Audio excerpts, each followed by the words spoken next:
Hello children, welcome to असा education.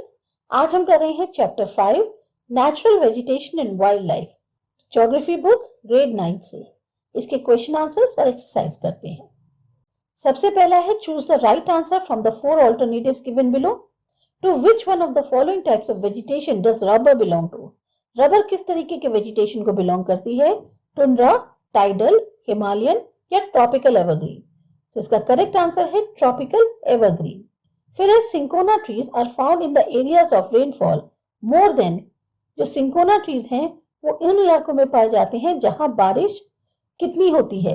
मोर than 100 centimetre, 50 centimetre, 70 centimetre या less than 50 centimetre? इसका correct answer है 100 centimetre. In which of the following state is the Simlipal bio reserve located? कहां पर Simlipal bio reserve located है? Punjab, Delhi, Odisha, West Bengal? Correct answer है Odisha. Which one of the following bioreserves of India is not included in the world network of bioreserve? कौन सी ऐसी बायोरिजर्व है India की जो world network जो बायोरिजर्व का है उसमें शामिल नहीं है? Manas, Nilgiri, gulf of Mannar, Nanda Devi? Correct answer Manas. Answer the following questions briefly. What factors are responsible for the distribution of plants and animals in India? कौन कौन से फैक्टर्स जो हैं वो रिस्पॉन्सिबल हैं जिसकी वजह से प्लांट्स और एनिमल्स का डिस्ट्रीब्यूशन हुआ है इंडिया में? तो उसके लिए क्लाइमेटिक कंडीशंस और रिलीफ दोनों के बारे में बताते हैं। क्लाइमेटिक कंडीशंस है टेम्परेचर, ह्यूमिडिटी, फोटो पीरियड और प्रेसिपिटेशन। रिलीफ में है लैंड और soil. What is a bio reserve? Give 2 examples. Bio reserve क्या होते हैं उनके 2 एग्जांपल्स देने हैं। Bio reserves are protected areas. Bio reserve जो है जो संरक्षित इलाके होते हैं उन्हें कहते हैं। This is done to protect the natural vegetation, wild life and the environment. ये इसलिए किए जाते हैं ताकि नेचुरल वेजिटेशन को, वाइल्ड लाइफ को और एनवायरनमेंट को प्रोटेक्ट किया जा सके। इसके एग्जांपल्स हैं सुंदरबंस या गल्फ ऑफ मन्नार। थर्ड है name 2 animals having habitat in the tropical and the mountain type of vegetation. 2 animals के नाम बताने हैं जो ट्रॉपिकल या जहां माउंटेन टाइप का वेजिटेशन होता है वहां रहते हैं। तो ट्रॉपिकल में आपके टाइगर, एलिफेंट हो गए। माउंटेन में स्नो लेपर्ड। माउंटेन का मतलब होता है जो पहाड़ी इलाकों में रहते हैं। Distinguish between flora and fauna. Flora किसे कहते हैं, फौना किसे कहते हैं? Plant species of a particular region is called flora and animal species of a particular region is called fauna. Plants जो होती हैं किसी खास इलाके की, उनकी जो स्पीशीज होती है, प्रजाति होती है, उन्हें हम फ्लोरा कहते हैं। इसी तरह से जानवरों की जो प्रजाति होती है खास इलाकों की, उनको हम फौना कहते हैं। Tropical evergreen and deciduous forest. अब ट्रॉपिकल एवरग्रीन फॉरेस्ट क्या होते हैं? They are called rain forest, उनको रेन फॉरेस्ट भी कहते हैं। No definite time for trees to shed leaves. कोई एक पर्टिकुलर समय नहीं है जब पेड़ों से पत्तियां झड़ती हैं। Rainfall is more than 200 centimetre और यहाँ पर बारिश जो है 200 सेंटीमीटर से ज्यादा होती है। वहीं पर डिसिडुअस फॉरेस्ट क्या होते हैं? They are called monsoon forest, इन्हें मॉनसून फॉरेस्ट कहते हैं। Trees shed leaves for about 6 to 8 weeks in dry summer. जब गर्मियां होती हैं तो 6 से 8 हफ्तों के लिए जो पेड़ हैं उनपे से पत्तियां गिरती हैं। Rainfall ranges between 200 centimetre to 700 centimetre और यहाँ पर जो रेनफॉल है वो लगभग 200 सेंटीमीटर से 700 सेंटीमीटर तक का है। Name different types of vegetation found in India and describe the vegetation of high altitudes. अलग अलग तरह की वेजिटेशन जो इंडिया में पाई जाती है और जो काफी ऊंचे इलाकों में पाई जाती है उस वेजिटेशन के बारे में बताना है।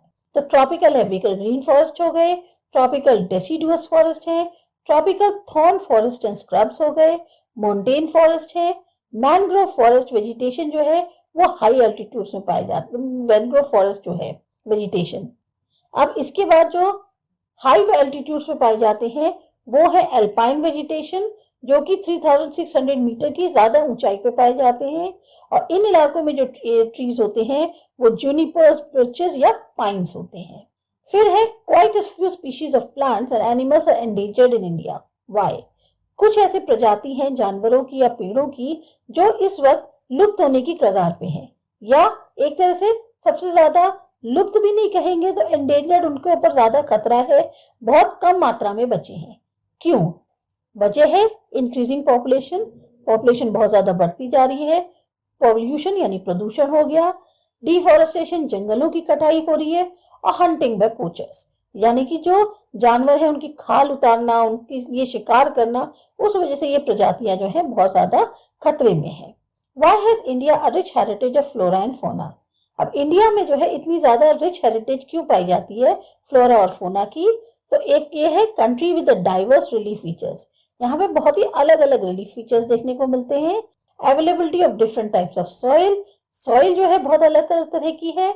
और वेरिएशन इन क्लाइमेटिक कंडीशन, जो क्लाइमेटिक कंडीशन है उसमें बहुत ज्यादा चेंजेस होते हैं। फिर आता है आपका map skills. On an outline map of India label the following. अब आउटलाइन मैप जो इंडिया का है उस पर आपको क्या लेबल करना है?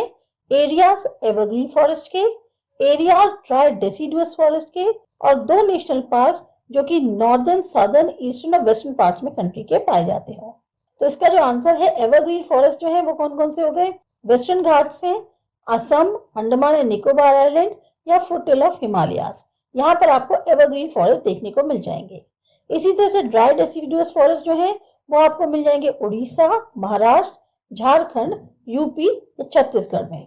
फाइनली नेशनल पार्क जो नॉर्थ में है वो दुधवा और कॉर्बेट है, ईस्ट में राजदेवरा और सिमलीपाल है, वेस्ट में गिर और कन्हेरी है, और साउथ में गुंडी और नागरहोल है।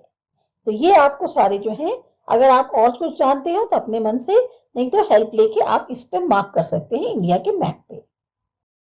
आपकी हेल्प के लिए इंडिया के मैप पे ये मार्क करके दिखाया गया है। आप इसकी मदद से अपने इंडिया का जो मैप है उसको फिल कर सकते।